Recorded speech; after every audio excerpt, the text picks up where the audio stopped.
Tonight, Ontario's plans to roll out the AstraZeneca vaccine. The response has been overwhelming. If you're 60 to 64 years old, you could have your vaccine within days. It's all part of a pilot project with shots being administered in more than 300 pharmacies in Toronto, Windsor, Essex, and Kingston. Plus, I said, okay, can I make an appointment? They were like, you don't need an appointment. I said, well, when can I come? long lineups tonight in front of select pharmacies that are administering the vaccine early, with confusion over who can get a shot. And Emergency Preparedness 101, prepare for the worst and hope for the best, right? a first glimpse of the field hospital being set up in Toronto in preparation of a possible third wave. Good evening, I'm Kelda Yoon. We begin in Brampton tonight, where a man is dead after he was shot in his car. Police were called to the scene near Archdeacon Drive and Rutherford Road just after 7 tonight for multiple reports of gunshots. Officers located a man suffering from critical injuries. Despite life-saving efforts by first responders, he was pronounced dead at the scene. The Peel Police Homicide Bureau has taken over the investigation. No suspect information has been released. Police are appealing for any witnesses to contact them. Well, Ontario has now administered 1 million doses of COVID-19 vaccine. The province marking the milestone as it revealed details of its new pilot project. Now, those between 60 to 64 years old could have a shot of the AstraZeneca vaccine within days, with hundreds of thousands of doses set to be administered in pharmacies across Toronto, Windsor, and Kingston. Our Lorenda Redicop has the details. The needles and syringes are ready. Now this pharmacy is just waiting for the vaccine to arrive. Thousands of people have responded since they announced their 3 pharmacies would be offering vaccines. The response has been overwhelming, to be honest with you. The spots are already full, though people can still register. We haven't sent out schedules yet, although we have preset times planned. So it just depends on when we get the actual vaccine. The pilot project is rolling out in 3 different parts of the province. Toronto, under the grey or lockdown zone, reporting more than 400 new cases today. Windsor, Essex in the red zone with 23 new cases. And Kingston in the green zone, meaning few restrictions and just 1 new case today. Today, the province announced that 60 to 64-year-olds can also get a vaccine in places like doctors' offices. It's going to happen in 6 different health regions, including Toronto and also Peel. That's another COVID hotspot. You could be getting a call as soon as today, with the first appointments on Saturday. With pharmacies using their own websites and booking systems, there are already concerns. I still think it's really confusing. And so whether it's somebody in Ottawa able to get a vaccine, in Toronto or in Kingston or in Windsor, or whether it's, somebody being able to maybe book vaccine appointments at 5 different pharmacies. There are going to be vaccines enough for all of us, and they're going to be here very soon. Book one appointment and don't try to diminish the opportunity that your friends and your family and others could have to get their vaccine also by clogging up by trying to book more than one appointment. With this new program, it's a good time to be in your 60s, but not yet a senior. One man says he's booked at a pharmacy for Saturday. I would love to be 25, okay? Put this way, not 63. But since I'm the age I am, it's okay. I want to visit my family in Poland, yeah. This is basically the bottom line during the summer. This pharmacy owner would eventually like to be vaccinating people of all ages. Lorenda Redicop, CBC News, Toronto. And you can find the full list of pharmacies that are taking vaccine appointments on our website, cbc.ca/Toronto. As you just heard, appointments will officially begin Friday. However, some select pharmacies that got doses early were able to begin administering them tonight, with many clamoring to get a jab. But as Chris Glover reports, mixed messaging caused more than a little confusion. The promise of an impromptu COVID vaccine brought seniors out in droves tonight to this pharmacy on the Danforth. Hoping to get in, get shot, go home. Today, some pharmacies with AstraZeneca vaccine supply were given the green light ahead of Friday's launch of the pilot program. This pharmacy is currently not offering COVID-19 vaccination. Despite this automated message at the Danforth Shoppers location, In there, it was a bit of a mess too. Michael Zweig says he got vaccinated, but the province said pharmacy shots would require an appointment. I said, okay, can I make an appointment? They were like, you don't need an appointment. I said, well, when can I come? Well, anytime. Tonight, Shoppers' parent company Loblaw said in a statement all vaccines are provided by appointment. However, given today was the first day for booking and vaccinating, it was possible for patients to receive an immediate appointment. While more than 325 pharmacies in Toronto, Windsor, and Kingston are in the pilot program, none are in Peel, where COVID's devastating impact has been well documented. Doesn't make sense, do it? That's not fair, right? We should be able to get it too if we want it. So why would you take that limited supply and use some pharmacies in Kingston instead of Peel, where things have been so bad? Sure. And just to be clear, it wasn't OPA or pharmacy that made these decisions. The head of the Ontario Pharmacists Association says ultimately participating pharmacies were chosen by the provincial government and public health units. I think part of that was just where the different PHUs were with their vaccination plans, how many of them had already reached out to pharmacies. Starting Saturday, there's a separate provincial vaccine pilot program. Family doctors in 6 public health units will also offer AstraZeneca vaccines for people 60 to 64. Peel is on that list alongside Toronto. A little bit of a trade-off. I did note that Toronto was in both pilots. I'm sure we would have appreciated being in both as well. Mississauga's mayor says that program will have doctors reaching out to patients. I do have concerns on who is selected, how they are selected, when it will start, etc. All those questions remain unanswered. Now everybody else needs to so that I can go and do something. No matter how other people are able to get a shot, Michael Zweig just hopes it's soon. Chris Glover, CBC News, Toronto. Today, we got a glimpse of a field hospital being set up in the city. It's been in the works since January as part of a federal investment to increase hospital beds during the pandemic. And it might be happening at just the right time as we edge closer to a possible third wave. Ali Chiasson has more. Currently, tent structures are being erected to support adding additional bed capacity for the region. This is as part of our ongoing planning related to managing surge from COVID and other issues that may arise in the healthcare system. It's a field hospital, and it's being built in a parking lot at Sunnybrook. Each of these pods can fit 8 to 10 hospital beds. What you'd see inside would appear to be very much like you'd see in a ward in our hospital. They have space for proper hospital beds. These are not cots. We'll be using hospital beds. There are chairs. There's equipment available that you'd find at every bedside in a ward in a hospital, like monitors, oxygen, the things that we would need to manage patients should there be a challenge. The details are still being ironed out, but for now, it's a way to free up critical care beds inside the hospital, which may be needed for more COVID patients. We are initially going to have it set up for a maximum of about 84, 85 beds. It can be expanded out to 100 beds if necessary. It's Emergency Preparedness 101. Prepare for the worst and hope for the best. The worst being a third wave? I think that's an excellent question to ask. I think we're looking at variants of concern. We do see numbers and indicators that are unfortunately showing that there is still very much a real risk associated with COVID-19 and a surge in cases. Almost 40% of the recent cases in Toronto are positive for variants of concern, and they transmit easier. So with the potential for widespread community transmission, we could see an increase in hospitalizations for that reason. But the latest research also suggests that the B117 variant is anywhere between 30 to 100% more deadly than the previous strains. The bottom line, though, I think to take from this is the people that will die of COVID-19 are at higher risk of dying of B117 COVID-19. Considering today is the 4th day in a row with a case count over 1,000, is it even possible to prevent a third wave? A lot of that is going to be on us. I think we still have much opportunity and power to control our own future. It is very much in our hands.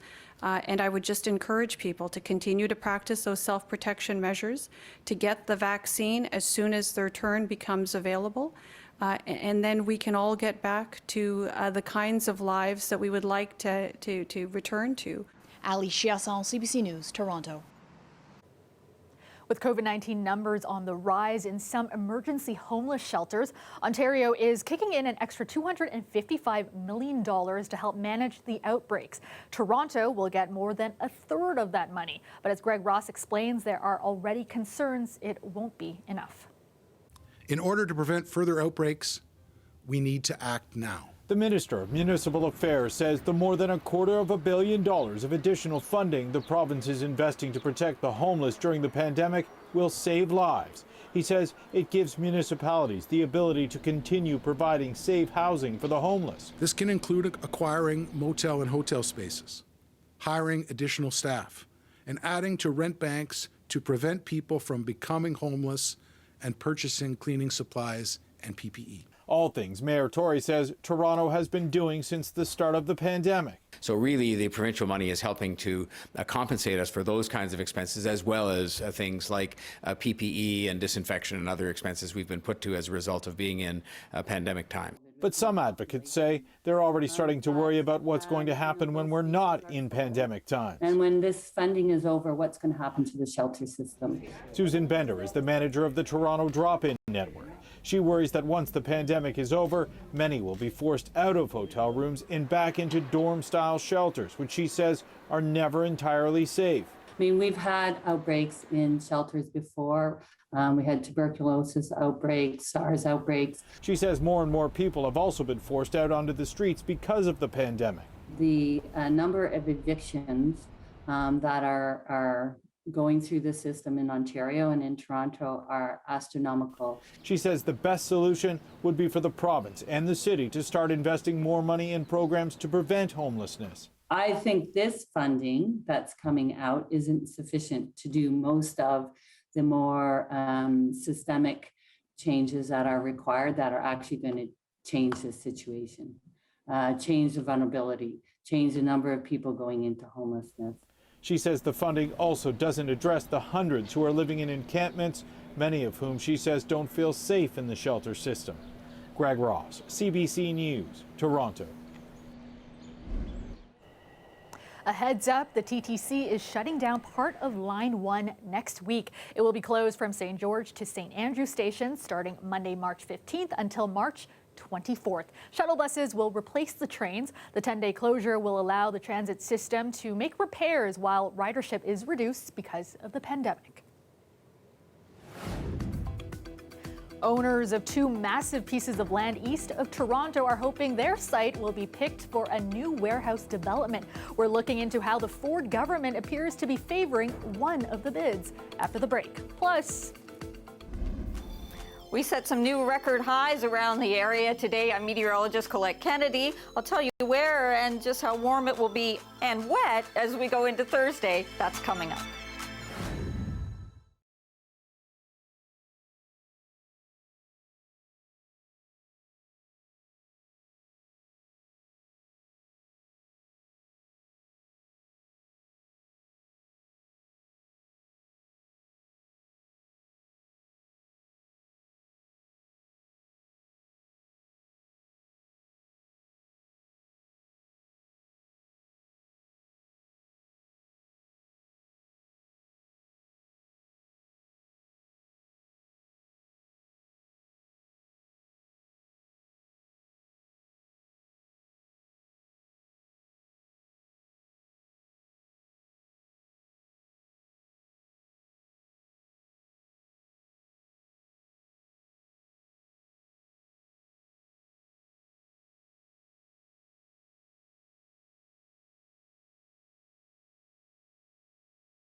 To some controversy now. The Ford government is going out of their way to help a developer pave provincial wetlands near the Pickering-Ajax border to build what would be the biggest retail warehouse in Canada. And sources have told CBC News it would be for Amazon. As Queen's Park reporter Mike Crawley tells us in this exclusive story, two rival developers are trying to woo the online giant. So why is the province favoring the one that would destroy precious green space? The owners of this wetland in Pickering and the owners of this golf course in Ajax are rivals in a battle with hundreds of millions of dollars at stake. Both sites are just off Highway 401, east of Toronto, and they're only a few hundred meters apart. Each developer is proposing to build a retail warehouse that would dwarf every one of its kind in Canada. Sources say it's all a competition to woo Amazon. This is an opportunity to bring 2,000 jobs to the city of Pickering and to bring them expeditiously. I know that if I'm a Fortune 50 company and I'm looking to relocate and there's two sites within about a half a kilometer of each other, I'm probably not going to pick the one that's a provincially significant wetland with all this controversy right now. The Ford government has given the owners of the Pickering wetland a significant leg up in the contest by issuing a fast-track zoning order, rewriting laws, and taking away the Conservation Authority's power to halt the plan. Do you feel that they're playing favorites? Well, I don't even think I need to answer that. I think the actions speak louder than words on that. Whichever site clears all of its legal and zoning hurdles first will be in the driver's seat, and the landowner's property value will skyrocket. So how intense is this battle for Amazon? Well, the owner of that land over there in Pickering is trying to stymie the owner of this land here in Ajax by launching a legal appeal against the rezoning for this property. The owner of the Pickering wetland is also the developer of the Durham Live Casino, under construction right now. The company is offering to hand over an agricultural property about 12 kilometers north of here in exchange for paving over the wetland. Amazon declined to comment on its plans, but did not deny that it's considering the sites for a warehouse. In a statement, the company said it takes environmental issues very seriously. Thank God Amazon's building and expanding here along with other companies throughout Ontario. The Toronto Region Conservation Authority is not opposed to building a massive warehouse on the Ajax golf course land, but the Ford government has ordered the agency to issue a development permit for the Pickering wetland by Friday, despite its environmental concerns. I mean, I'm sorry, but a wetland that serves the environmental needs of our province into the future for future generations is much more important than helping Jeff Bezos build a new warehouse. A source within Amazon confirms the company is in exploratory talks with the owner of the wetland, along with multiple other properties, but has not signed a lease. Mike Crawley, CBC News, Pickering. Mainly cloudy this evening with the chance of showers overnight, and temperatures remain way above seasonal. Currently, can you believe it, 13 degrees downtown. Let's go to Colette Kennedy now with a look at the forecast. And Colette, no complaints about the weather today. I spent a chunk of the day outdoors, and I'm glad I did.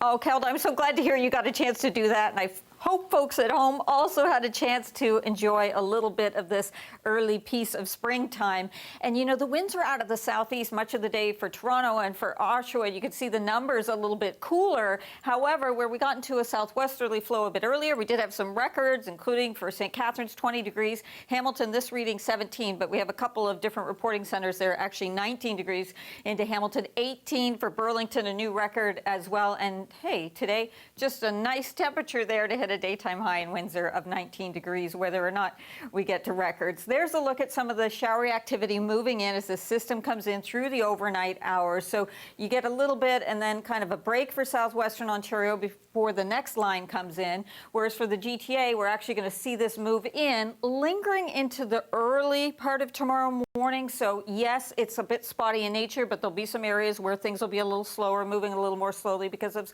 some wet roadways. Then we get into some breaks, not just in the precipitation, but breaks in the cloud cover as well. But that extra heat with strong southwesterly winds that are going to be very gusty for tomorrow, that'll just add to the volatility. And as we heat up and then the cold front comes through, we'll see not only some showers, but quite likely some thunderstorms embedded in here as well. So this rides back in and moving through the area into the afternoon hours. So in between, you'll get a break in the precipitation, but don't think it's over with, all right? Because watch out for that into the afternoon. Friday, high pressure builds. Temperatures come down a little bit behind that first cold front. They'll come down further, though, and although there's sunshine, could have just the tiniest little bit of mixed precipitation when the front passes through into Friday afternoon. It will be short-lived, however, and then the cooler air will move in and we'll go back closer to seasonal as we head into the weekend. Definitely not seasonal with lows like this, double digits for southwestern Ontario, upper teens, windy conditions for sure tomorrow. Look out for that south to southwesterly flow there in the flood-prone areas. Overnight tonight, 11 to 12 degrees around the Golden Horseshoe, and here we go with your daytime highs tomorrow in that range of 16 to close to, and you may get there 20 degrees before we see things starting to calm down. But just know that where we could get some thunderstorms, then obviously locally you get some heavier downpours. As we head into Friday, that's that cool down I talked about, so we kind of cut the high in half from where it is on Thursday to Friday, and then into Saturday, that temperature back. It's still a little bit above, and it's still going to be a nice weekend. Just kind of a change, Kelda, from where we will have been. All right, thanks so much, Colette. The weather is brought to you by Trane, the most reliable heating and cooling brand. We test, so it runs. It's hard to stop a train.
Before we go, tomorrow will mark 1 year since a global pandemic was declared.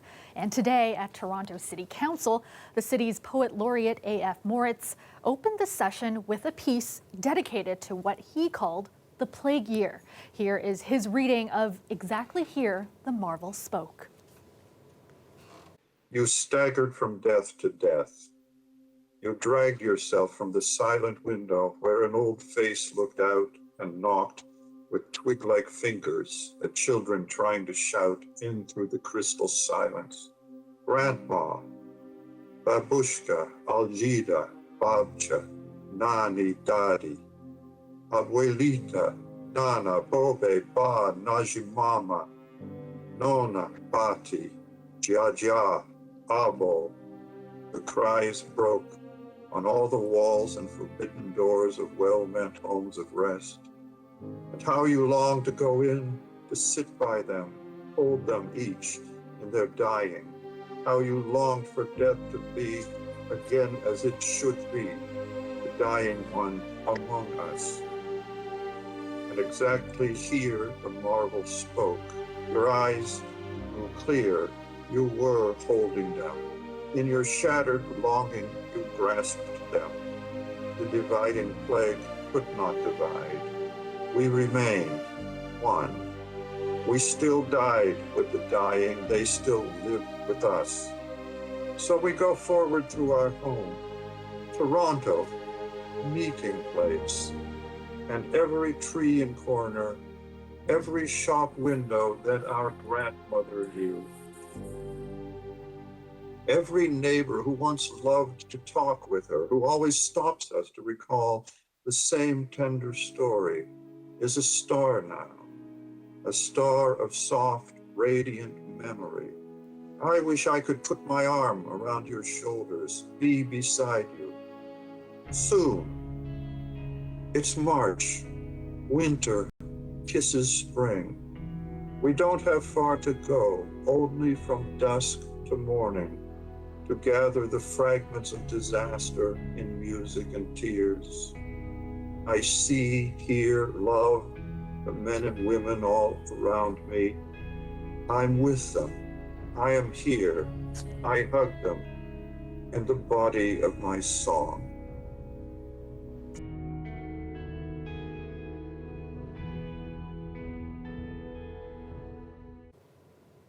And that is our show for you tonight. Thank you so much for watching. Dwight Drummond will have your next local newscast tomorrow at 6. Chris Glover has you covered at 11. Have a great night, everyone.